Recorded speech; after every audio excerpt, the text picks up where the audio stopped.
اعوذ باللہ من الشیطان اللعین الرجیم بسم اللہ الرحمن الرحیم قال رسول اللہ صلی اللہ علیہ وآلہ وسلم من عرف نفسہ فقد عرف ربہ۔ پیغمبر اسلام صلی اللہ علیہ وآلہ وسلم ارشاد فرماتے ہیں، جو شخص اپنے نفس کو پہچان لے گویا اس نے اپنے خدا کو پہچان لیا۔ سلسلہ دروس اخلاق کا یہ 17واں درس ہے اور ہماری گفتگو کا عنوان ہے توبہ کے سلسلے میں چند اہم نکات اور اس کے فوائد۔ ہم نے گزشتہ گفتگو میں یہ عرض کیا تھا کہ انسان سے اگر خطا ہو جائے، انسان سے اگر گناہ ہو جائے تو اسے چاہیے کہ وہ توبہ کرے۔ آیا انسان کو توبہ فوراً کرنی ہے یا یہ کہ کچھ تاخیر کے ساتھ توبہ کی جا سکتی ہے؟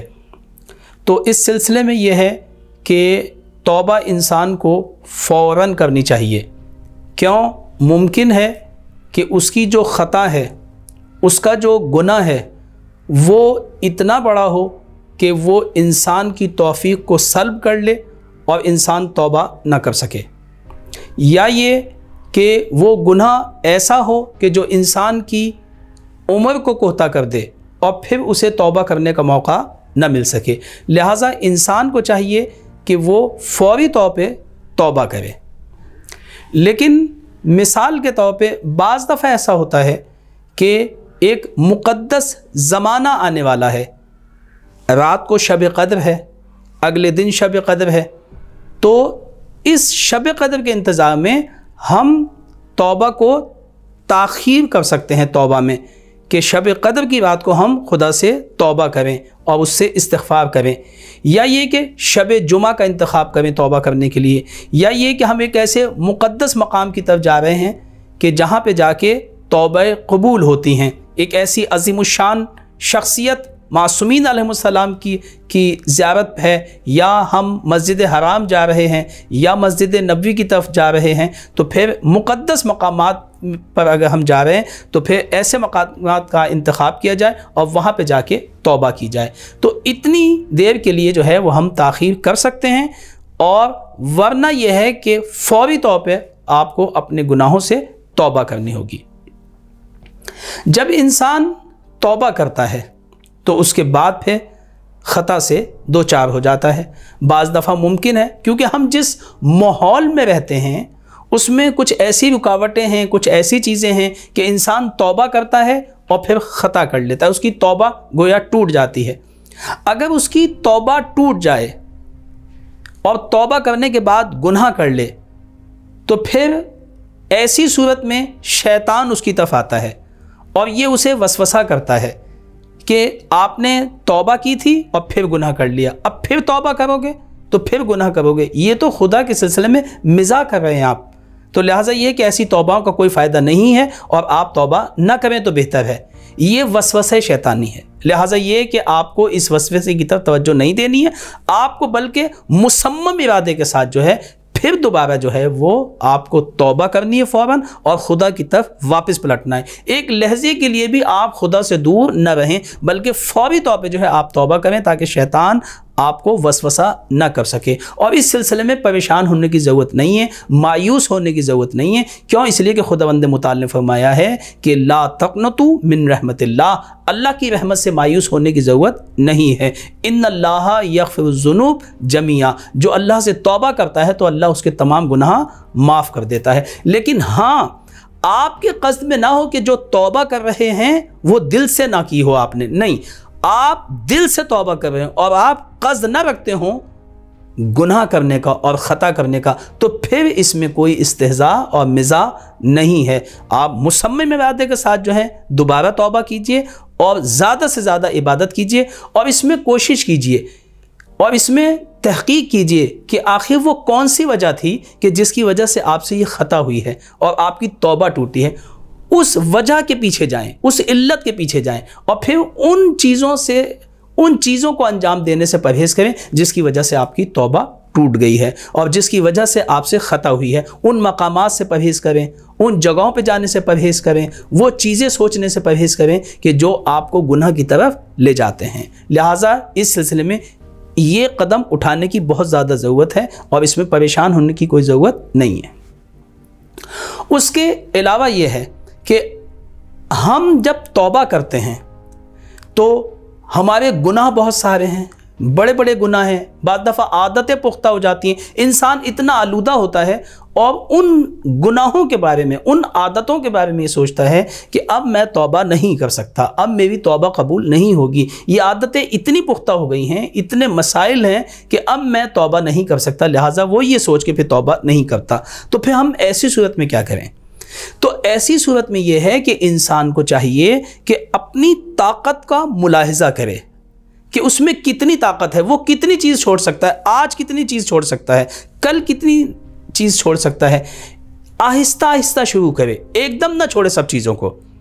اگر اسے یہ محسوس ہے کہ آج وہ ایک دن میں پہلے 3 دفعہ ایک کام کرتا تھا تو اس میں اگر وہ کر سکتا ہے تو 3 دفعہ وہ کام کرنا چھوڑ دے، لیکن اگر وہ یہ سمجھتا ہے کہ وہ یہ کام نہیں کر سکتا تو پھر کوئی بات نہیں، 1 دفعہ کر لے اور 2 دفعہ نہ کرے، آہستہ آہستہ ختم کرے، پھر 2 دن میں 1 دفعہ کر لے، پھر 3 دن میں 1 دفعہ کر لے، پھر 4، اسی طرح سے آہستہ آہستہ پھر اسے عادت ہوگی۔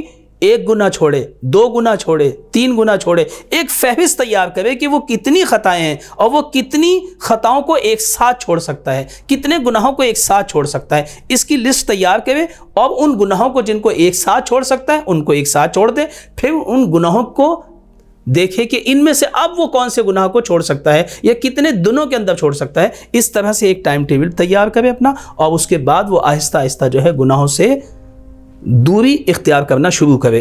خداوند متعال بھی جو ہے اس کی مدد کرے گا، کیونکہ خدا کا وعدہ ہے وَالَّذِينَ جَاهَدُوا فِينَا لَنَهْدِيَنَّهُمْ سُبُلَنَا، جو لوگ ہماری راہ میں جہاد کرتے ہیں، کوشش کرتے ہیں، تو پھر ہم بھی ان کے لیے راستے کھول دیتے ہیں، اور پھر آپ دیکھیں گے کہ آپ جن چیزوں کو بہت زیادہ مشکل سمجھ رہے تھے وہ آپ کے لیے آسان ہونا شروع ہو گئی، کیونکہ یہ جو چھوٹے گناہ آپ نے چھوڑے، ان گناہوں کی وجہ سے وہ بڑے گناہ بھی آپ کے لیے چھوڑنا آسان ہو گئے۔ تو اس سلسلے میں جو ہے وہ آپ اس طرح سے طریقہ کار اپنائیں گے اور اپنے گناہوں کو چھوڑتے چلے جائیں گے۔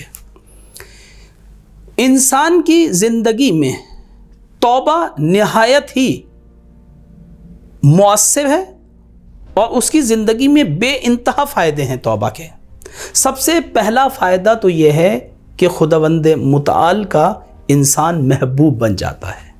ان اللہ یحب التوابین، خداوند متعال توبہ کرنے والوں سے محبت کرتا ہے، تو لہٰذا یہ کہ ایسی چیز کو چھوڑنا نہیں چاہیے، بلکہ ہم تو تلاش میں رہتے ہیں کہ خداوند متعال ہم سے بھی محبت کرے۔ خدا نے تو خود ہی ہمیں راہ دکھا دی ہے، خدا تو خود چاہتا ہے ہمیں، ہم محبوب الہی ہو سکتے ہیں کب؟ جب ہم توبہ صحیح طور پہ کریں، توبہ نصوح انجام دیں۔ کہ سورہ، اس کے علاوہ بہت سارے فائدے ہیں۔ سورہ نوح کے اندر ارشاد فرمایا استغفروا ربکم انہ کان غفارا، اپنے پروردگار سے استغفار کرو، وہ غفور و رحیم ہے، وہ بخشنے والا ہے، وہ تمہیں بخش دے گا۔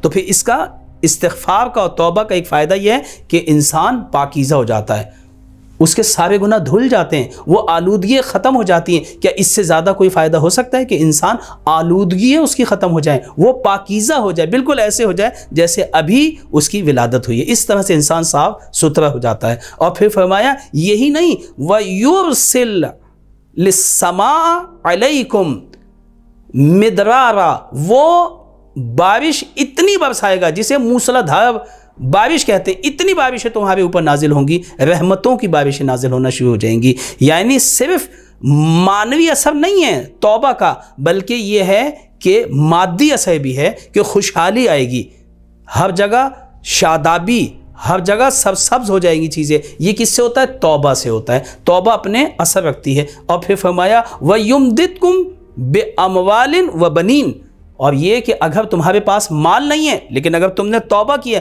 خداوند متعال تمہارے لیے راستے کھولے گا۔ تم فقیر ہو تو تم غنی ہو جاؤ گے، خداوند متعال تمہیں دولت سے نوازے گا۔ اسی طرح اگر بے اولاد ہو تو تمہیں اولاد عطا کرے گا، وَيَجْعَلْ لَكُمْ جَنَّاتٍ وَيَجْعَلْ لَكُمْ أَنْهَارًا، خداوند متعال تمہارے لیے باغات کا انتظام کرے گا، تمہارے لیے نہریں جاری کر دے گا، یعنی معنوی فائدہ بھی ہے اور مادی فائدہ بھی ہے توبہ کرنے کے اندر۔ تو لہٰذا اس سے بہتر اور کیا چیز ہو سکتی ہے کہ ہم مادی نعمتوں سے بھی سرفراز ہو جائیں اور معنوی نعمتوں سے بھی سرفراز ہو جائیں اور پھر ہم خدا کے محبوب الہی بن جائیں۔ اس سے بہتر اور کیا ہو سکتا ہے؟ خداوند متعال ہم سب کو خوبصورت انداز میں، بہترین انداز میں توبہ نصوح کرنے کی توفیق عطا فرمائے۔